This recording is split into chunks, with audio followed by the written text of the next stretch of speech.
Bonjour les amis, alors je vais vous parler du plus grand braquage de l'histoire de l'humanité. Et les milliardaires peuvent dire merci, merci, merci, la crise. Pourquoi?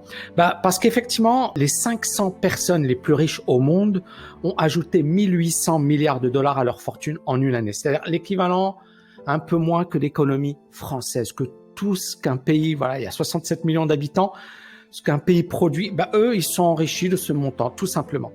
Et c'est juste dingue. Et vous voyez donc les milliardaires un petit peu dans le monde entier. Et donc, bien sûr, le monde, il est injuste. Ça fait des années, des siècles que le monde est injuste. Mais ce que l'on a vu cette année dépasse l'entendement. On a assisté sans doute au plus grand transfert de richesse de l'histoire des plus pauvres vers les plus riches. Et la fameuse courbe de l'éléphant, rappelez-vous ce que je vous avais dit. Je vous avais parlé de cette courbe de l'éléphant où je vous avais dit ici, ce sont ce que l'on appelle les classes moyennes dans les pays émergents, la Chine, l'Inde, etc. Ces classes moyennes se sont enrichies sur les 10-20 dernières années. Vous avez ici les classes moyennes dans les pays riches, elles se sont appauvries. Et vous avez les plus pauvres dans les pays les plus pauvres. Et vous avez cette élite, d'accord, que j'appelle moi également les investisseurs stratèges et millionnaires. Ce sont des gars, ils dépendent pas de leur salaire pour assurer leurs arrières. Et donc, ce sont des investisseurs, ce sont des grandes familles, ce sont des héritiers, etc. Et ces gens-là se sont considérablement enrichis durant les dernières années. En une année, alors que nous avons vécu la pire crise depuis 1929, les milliardaires ne se sont jamais autant enrichis. Pourtant, le coronavirus, il a détruit des vies, il a détruit des économies, il a détruit des petites entreprises, d'innombrables Américains, Européens, Africains, les pays d'ailleurs asiatiques, les pays, les habitants des pays émergents ou des pays en voie de développement ont encore plus souffert que dans les pays riches. Parce que dans les pays riches, il y avait malgré tout un système de redistribution. Selon l'Oxfam, 2153 milliardaires sont plus riches que 4,6 milliards de personnes, c'est-à-dire 60% de la population de la planète. Les 22 hommes les plus riches au monde sont plus riches que toutes les femmes en Afrique. Et le nombre de milliardaires, il a doublé durant la dernière décennie. Je ne m'en réjouis pas, loin de là. Je vous donne juste un regard objectif sur la situation. Si vous aimez notre travail, si vous kiffez ce que l'on fait, parce qu'on bosse beaucoup sur cette chaîne, lâchez un gros pouce bleu et bien évidemment, abonnez-vous à cette chaîne YouTube. Première grosse news, vous le connaissez tous, Elon Musk, on en parle, j'en parle souvent sur cette chaîne. Il devient l'homme le plus riche au monde avec une fortune qui dépasse les 185 milliards de dollars, alors qu'en 2019, il était 35e. En fait, Elon Musk a explosé dans le classement des plus riches. Et même Elon Musk, il trouve ça marrant. Regardez ce qu'il dit. Il y a des gens, donc un groupe sur Twitter qui explique que Elon Musk est maintenant l'homme le plus riche au monde avec 190 milliards. Et Elon Musk, il répond « How strange !» C'est étonnant. Et ensuite, il dit « Bon, allez, retour au travail ». Elon Musk donc devient la première fortune. Ici, c'est la deuxième fortune selon le point. Mais bon, voilà, son classement a beaucoup évolué. Surtout, il s'est enrichi de 139 milliards de dollars en un an. C'est-à-dire qu'il a fait un record. Aucune personne dans l'histoire ne s'est enrichie aussi rapidement que Elon Musk. Jeff Bezos également, qui était numéro 1, qui aujourd'hui est sur le podium avec justement Elon Musk. Et tous les milliardaires, Bill Gates, Zuckerberg, etc., se sont également fortement enrichis. Mais ce qui est marquant, c'est que les milliardaires asiatiques se sont enrichis encore plus, puisque leur fortune a augmenté de 50%.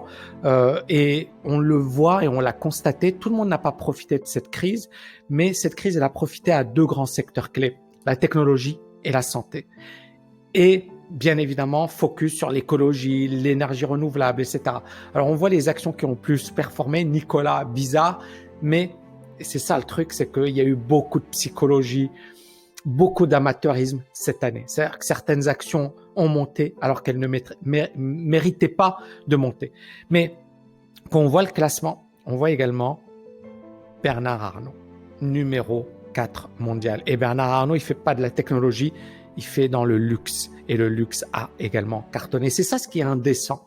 C'est-à-dire que dans une période de crise, on voit que non seulement les riches se sont enrichis, qu'ils ne sont pas touchés par la crise, que ça ne les a pas affectés, alors qu'il y a beaucoup de gens qui ont perdu leur job, il y a beaucoup de gens qui n'ont pas de quoi se nourrir, il y a beaucoup... Et clairement, ça nous interpelle. Je ne donne pas de leçons de morale, d'accord? Mais je vais vous dire un truc. Moi, mon combat, il est très simple. Je n'aime pas les gens qui donnent des leçons de morale. Je n'aime pas les gens, par exemple, j'ai vu une vidéo récemment d'un mec qui est venu sur Dubaï et le mec, il commençait à dire oui, c'est indécent, les gens, ils habitent dans une chambre de bonne. Sauf que moi, j'étais à Paris. J'ai habité dans des endroits pourris. Et j'ai pas dit, oh là là, c'est indécent, c'est etc. Bah, regarde Paris, ce qui se passe. Et je déteste les donneurs de leçons. Je déteste les donneurs. Surtout que le mec, c'était un petit bourge. Il est venu rendre visite à ses parents qui habitaient à Dubaï. Et je me disais, mais punaise, reviens à la réalité, quoi. C'est-à-dire, je ne dis pas que c'est super Dubaï. Il y a des gens qui ont tout et il y a des gens qui galèrent toute leur vie. Et il faut se réveiller. Et quoi que tu fasses, tu pourras pas changer ça. Maintenant, encore une fois, ça ne veut pas dire qu'il faut l'accepter. Mais ça veut dire qu'est-ce qu'on peut changer? On peut changer soi-même. On peut bouger, on peut agir, on peut faire des choses. Et c'est ça ce que moi, je me suis dit. Je me suis dit, j'ai vu ma vie à Paris, j'ai vu la galère, et je me suis dit, je veux plus ça. Ça ne veut pas dire que tout le monde va devenir milliardaire ou libre financièrement, mais on peut faire des choses incroyables. On peut faire des choses incroyables à son niveau. Et croyez-moi, si on change sa vie, on peut changer celle des autres. Tous les secteurs n'ont pas été aussi profitables. La preuve, Carl Icahn, qui est un milliardaire américain, qui a perdu beaucoup d'argent avec Hertz. On voit qu'il a perdu 1,6 milliard de dollars en 2020. Également, le secteur de l'aérien, du tourisme. Il faut savoir une chose, c'est que les Apple, les Facebook, les Google, etc., ces entreprises, elles étaient adaptées au monde du Covid. Elles n'ont pas été affectées par le monde du Covid. Elles en ont même profité. Et dans le combat pour la survie, seuls les plus flexibles peuvent gagner parce qu'ils ont le mieux réussi à s'adapter à leur environnement. Et c'est totalement vrai aujourd'hui. Vous devez être capable de vous adapter rapidement à votre environnement. Comment s'explique finalement cette explosion des inégalités? Tout d'abord, la principale cause, c'est la bourse. Mais la vraie raison, bien évidemment, pour moi, c'est la Fed, la BCE, c'est-à-dire l'injection massive de liquidités, et la psychologie. Parce qu'encore une fois, un Tesla qui monte, un Nikola, voilà. Il n'y a rien de raisonnable dans tout ça. C'est beaucoup de psychologie. Et la psychologie, le FOMO, on fait le reste. Et on a eu malheureusement beaucoup d'histoires d'horreur avec des gens qui se sont dit je vais investir, etc. et qui ont perdu toutes leurs économies. Jeff Bezos, Bernard Arnault, etc. Toutes ces personnes ont profité de la hausse de la bourse. Et cette envolée s'explique bien évidemment essentiellement par les banques centrales. Elon Musk, sa fortune, elle a augmenté, plus de 500%, 700%, peu importe, les chiffres nous dépassent. Mais surtout, cette fortune, elle vient des titres Tesla. Et Elon Musk en possède 18%. Donc, c'est ce qui explique le gros de son enrichissement. Surtout quand on voit la hausse du titre Tesla en 2020. La même chose pour Jeff Bezos. Il s'enrichit de 51 milliards en 2020. Il reste l'homme le plus riche au monde. Sa fortune a augmenté de 63% en 2020 et elle est constituée à 90% de sa participation dans Amazon, dont il possède 11%. Le revers de la médaille, on l'a dit en début de vidéo, c'est l'explosion des inégalités. Même dans les pays riches, on voit des gens qui vraiment s'appauvrissent et donc les plus riches qui s'enrichissent et les plus pauvres qui restent cloués au sol. C'est la couverture de Libération ou le titre de Libération. Aider les nouveaux pauvres du Covid, parce que malheureusement il y a des nouveaux pauvres. 1 million de personnes sont passées sous le seuil de pauvreté en France en 2020. Même si, encore une fois, à long terme, les plus pauvres se sont enrichis, mais tu peux pas dire ça à quelqu'un. Tu peux pas lui dire ah oui, mais regarde, il y a 20 ans, tu avais moins d'argent. Non, les gars, ils voient leur situation aujourd'hui. Ils voient iPhone, ils voient la télé-réalité, ils voient Instagram, etc.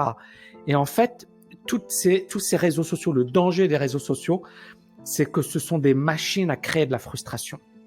Plus tu regardes des gens riches, des gens pour qui tout se passe bien, plus tu as envie d'être comme eux. Et le problème, c'est que tu as moins de 1% qui vont devenir comme ça. Et donc, tu as 99% de gens qui sont là, qui sont frustrés et que ça énerve. Et on peut le comprendre. Donc, Ce que j'ai envie de vous demander en commentaire, c'est de me dire qu'est-ce que vous pensez de cet énorme braquage, puisque finalement on a eu une énorme redistribution de la richesse. Est-ce que vous pensez que le système actuel, il est tenable en l'état actuel des choses?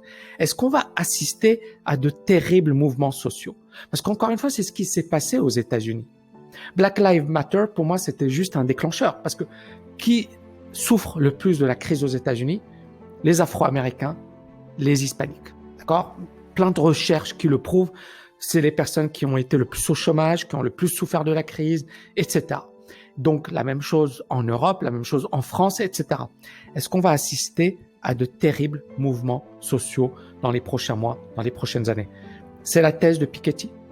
Piketty, d'ailleurs, qui parle de taxer les riches, etc. Je vais vous en parler dans une autre vidéo. En attendant, n'oubliez pas de liker, de partager cette vidéo et je vous dis à bientôt, les amis. Ciao, ciao, ciao!